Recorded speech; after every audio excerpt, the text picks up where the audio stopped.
42% GO విడుదల చేసిన రేవంత్ ప్రభుత్వం బీసీ కోటాపై రాష్ట్రం నేను తీసుకోవచ్చని స్పష్టం. కామారెడ్డి డిక్లరేషన్ అమలు, కాంగ్రెస్ నేతల్లో జోష్, బీసీలకు రాజ్యాధికారం దక్కడం హర్ష. ఏం రాజ్యాధికారం? ఒకవైపేమో ఆ సర్పంచ్లకు ఎంపీ జెడ్పీలకు 42% ఇస్తున్నాయి, దాని రాజ్యాధికారం ఏంట? ఇస్తే నీకు దమ్ముంటే అసెంబ్లీలో 42% బీసీలకి చూద్దాం. నీకు దమ్ముంటే, అది చేత కాదు. శాసనసభలో అసెంబ్లీలో బీసీలను కూర్చోబెట్టరు. కీలకమైనటువంటి అడ్మినిస్ట్రేషన్ పొజిషన్లో బీసీలకు అవకాశం ఇవ్వరు. నీ చుట్టూ కోటరంత ఎవరు? రేవంత్ రెడ్డి చుట్టూ కోటరంత ఎవరు? రెడ్డిలు కాదా? కీలకమైన పదవులు ఎవరికి ఉన్నాయి? రెడ్డిలేవు కావా? నువ్వు రెడ్డిల కోసం, ఇది రెడ్డిల ప్రభుత్వం అంటే బెటర్ ఏమో, కాంగ్రెస్ ప్రభుత్వం కంటే కూడా రెడ్డిల ప్రభుత్వం అంటే బెటర్.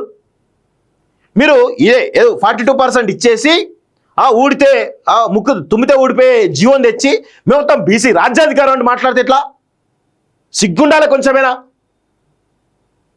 ఇష్టం వచ్చినట్లు ఏ విధంగా జీవోలు ఇస్తారు మీరు నాకు అర్థం కాదు.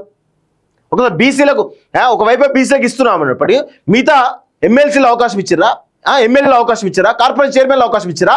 దేనిలో ఇచ్చారు?